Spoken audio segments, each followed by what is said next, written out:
हाय, आपके साथ मैं हूँ Surabhi Sharma. India TV YouTube channel subscribe करिए, बेल आइकन दबाएं।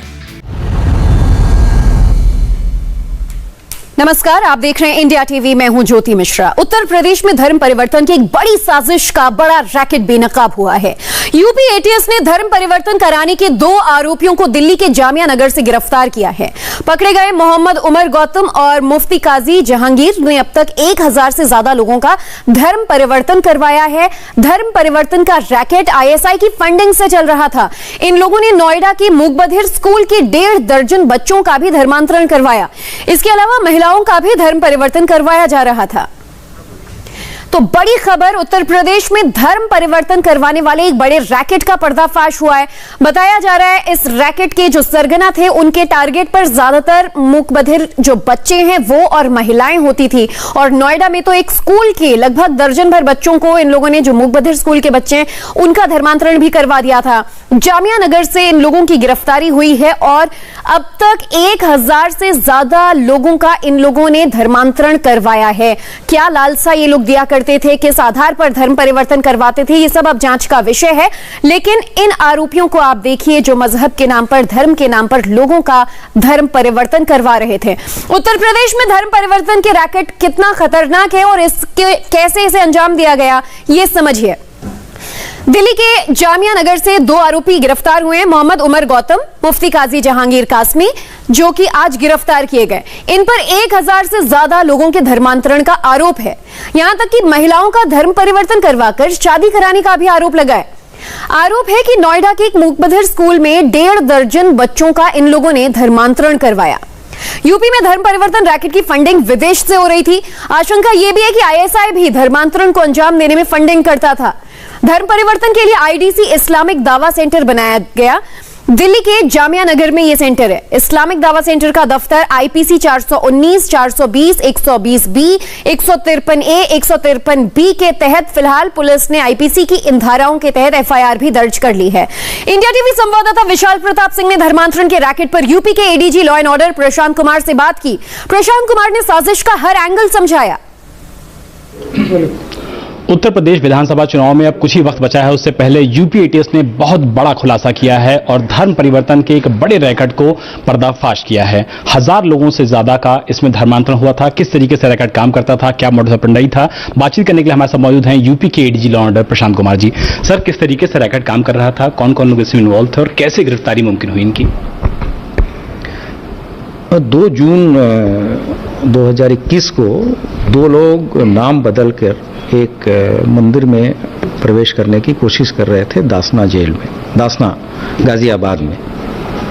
उनकी गिरफ्तारी के बाद से जो प्रारंभिक सूचनाएं थी उसको हम लोगों ने डेवलप किया और अन्य हमारी जो सिस्टर एजेंसीज हैं उनकी सहायता लेके एक बड़े गैंग का पर्दाफाश किया गया और जो डॉक्यूमेंट्स अभी हमारे पास मिले हैं उसके हिसाब से 1000 से ज़्यादा लोगों का धर्म परिवर्तन कराया गया है, जिसमें मुख्यतः ऐसे लोग हैं जो कि वल्नरेबल सोसाइटी है, जैसे मूक एंड बधिर बच्चे हैं, महिलाएं हैं, गरीब लोग हैं। उनको तरह तरह की लालच और प्रलोभन देके, चाहे वो पैसे की हो, नौकरी की हो, शादी की हो, इस तरह से चीज़ें करके एक संस्था इस्लामिक दावा सेंटर है ये चलाते हैं और उसके तहत ही ये चीज़ें हो रही हैं। उनके द्वारा ही मैसिव फंड मैनेजमेंट भी किया जा रहा है और इसके तहत 2 व्यक्ति हम लोगों ने गिरफ्तार किए हैं, जिसमें से एक व्यक्ति खुद ऐसे हैं जिनका धर्म परिवर्तन हुआ है। आगे भी विस्तृत इसकी विवेचना चल रही है और ऐसा अनुमान है कि इसमें अभी हम और लोगों की भी गिरफ्तारी करेंगे। जैसा आपने बताया कि इनकी संख्या 1000 से ज्यादा है जिनका धर्म परिवर्तन करा लिया गया है। महिलाओं को, मूकबधिर लोगों को और जो विकलांग होते थे, ऐसे लोगों को टारगेट करने के पीछे इनकी मंशा क्या थी सर? एक तो अपने धर्म का प्रचार प्रसार है और गलत तरीके से दूसरे धर्म के बारे में गलत मिथ्या फैलाकर और उसका धर्म परिवर्तन कराया जाना और इस तरह की धाराएं भी हम लोग लगी हैं। और इसके अलावा जब लोग ऐसे वल्नरेबल सेक्शन का धर्म परिवर्तन हो जाता है तो इनके घर वालों को भी धमकाया जाता है और वो इतनी हिम्मत नहीं कर पाते कि वो आकर एफआईआर दर्ज कराएं। और इस तरह के भी दृष्टांत आए हैं कि मूक एंड बधिर बच्चे का धर्मांतरण कर दिया, दूसरे स्टेट में ले गए और घर वालों ने यहाँ पहले उसकी गुमशुदगी दर्ज कराई, फिर पुलिस ने इन्वेस्टिगेशन करने के बाद पास से अपहरण का मामला कन्वर्ट किया। तो ये बहुत संगीन अपराध है कि घर वालों को, जो बच्चा बोल नहीं सकता उसको आपने उसका धर्म परिवर्तन करा दिया बिना उसके घर वालों को या गार्जियंस को कॉन्फिडेंस में लिए। तो इसके पीछे कोई सही मंशा नहीं कही जा सकती। बस आखिरी सवाल लेना चाहूँगा सर, ISI के बारे में बताया जा रहा है कि वहां से फंडिंग हो रही थी, विदेशी जो एजेंसीज हैं वो फंडिंग कर रही थी, और पूरे उत्तर प्रदेश में या पूरे भारतवर्ष में इनका जो ऑपरेशन था वो चल रहा था। हाँ, फंडिंग इसमें काफ़ी है और इसकी पूरी तहकीकात की जा रही है, और पूरे तहकीकात के बाद ही ये बात स्पष्ट हो पाएगी कि कहाँ कहाँ से फंडिंग हुई और कितनी फंडिंग हुई। और इनका जो एरिया ऑफ ऑपरेशन था वो पूरे इंडिया भर में था? हाँ, अभी तक जो हमारे पास रिकॉर्ड मिले हैं उसके हिसाब से देश के विभिन्न भागों में इस तरह के कार्य किए गए हैं इनके द्वारा। निश्चित तौर पर यूपीएटीएस का बड़ा खुलासा है और एडीजी लॉ ऑर्डर को विश्वास है कि जैसे जैसे इस मामले का इन्वेस्टिगेशन बढ़ता जाएगा कुछ नए और चौंकाने वाले खुलासे सामने आ सकते हैं। मकसूद आलम के साथ Vishal Pratap Singh, India TV, Lucknow. ADG Prashant Kumar के साथ आपने विशाल प्रताप सिंह की एक्सक्लूसिव बातचीत सुनी, और इस वक्त हमारे साथ गुरुग्राम में धर्म परिवर्तन का शिकार हुए एक बच्चे की मां जुड़ रही हैं। मैम, बहुत बहुत स्वागत है आपका इंडिया टीवी पर। सबसे पहले तो आपसे ये जानना चाहते हैं कि कौन लोग आप तक पहुंचे थे या आपके बच्चे तक पहुंचे, और क्या कहकर उन लोगों ने धर्म बदलवाया?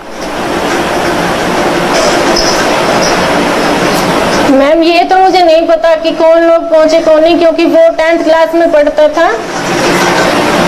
वो 10th क्लास में पढ़ता था तब हमने उसकी एक्टिविटी को देखा, और उसके जो दोस्त हैं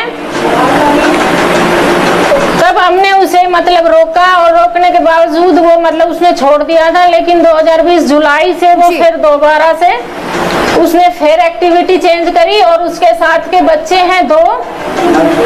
एक मुसलमान का है जी, शकील अली फरीदाबाद का है, और एक वसीम खान है, वो मेवात से है, नूह से। अच्छा, वे मुसलमान के बच्चे हैं और उन्हीं के साथ मेरा बच्चा गया है। नहीं, आप कह रही हैं कि कुछ एक्टिविटीज बदली, किस तरह की एक्टिविटीज बदली? के मतलब मैम, उसकी एक्टिविटी बदली क्योंकि वो मतलब ऐसे इशारे करने लगा कि मतलब सबका अल्लाह एक है, मतलब सबका खून एक है, और जो है मतलब मुस्लिम धर्म अच्छा है, और हमारे धर्म में तो जो है ना इतने देवी देवता है, हम किस किस को पूजें, और मुस्लिम धर्म में तो मतलब एक ही धर्म है, बस उसको ही पूजना है और बाकी कुछ नहीं है, हम किस किस को पूजेंगे हिंदू धर्म में। उसकी ये एक्टिविटी चेंज हुई, तब हमने उससे मतलब थोड़ा दबाव डाला, भाई बेटे हमें बताओ। उसने हमें कुछ नहीं बताया, और नहीं बताने से मतलब उसने फिर हमने उसको फिर ज्यादा बातचीत की। बातचीत करने के दौरान वो बिल्कुल मतलब उसने मना कर दिया कि मैं नहीं मतलब ये इस काम को करूंगा, नहीं जाऊंगा। और फिर वो दोबारा से उसको ऐसे तरीके से बहकाया, मैम मेरा बच्चा ऐसे नहीं जा सकता, क्योंकि दोबारा से उसको डराया धमकाया, और उसको बोला कि मतलब दोबारा से आप अपने परिवार को गुमराह करो, हिंदू धर्म से मतलब पूजा पाठ करके घर से आओ।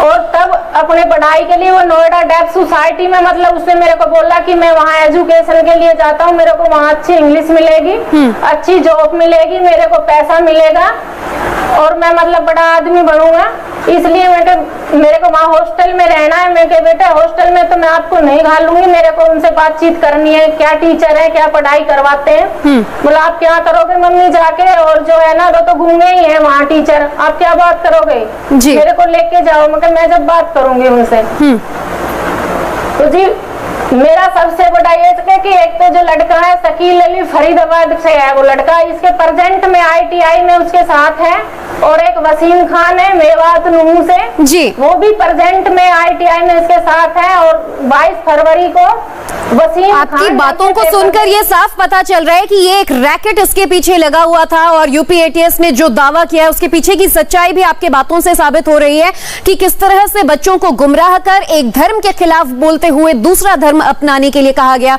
मैम बहुत बहुत शुक्रिया आपका हमारे साथ जुड़ने के लिए और अपनी बातें हम तक रखने के लिए। एक छोटे से ब्रेक के लिए रुकेंगे और ब्रेक के बाद देखते हैं दिव्यांगों के लिए हमारा special news bulletin. Hi, I am Surabhi Sharma. खबरों से अपडेट रहने के लिए India TV YouTube channel subscribe करिए, साथ में बेल आइकन जरूर दबाएं। जुड़े रहें इंडिया टीवी के साथ।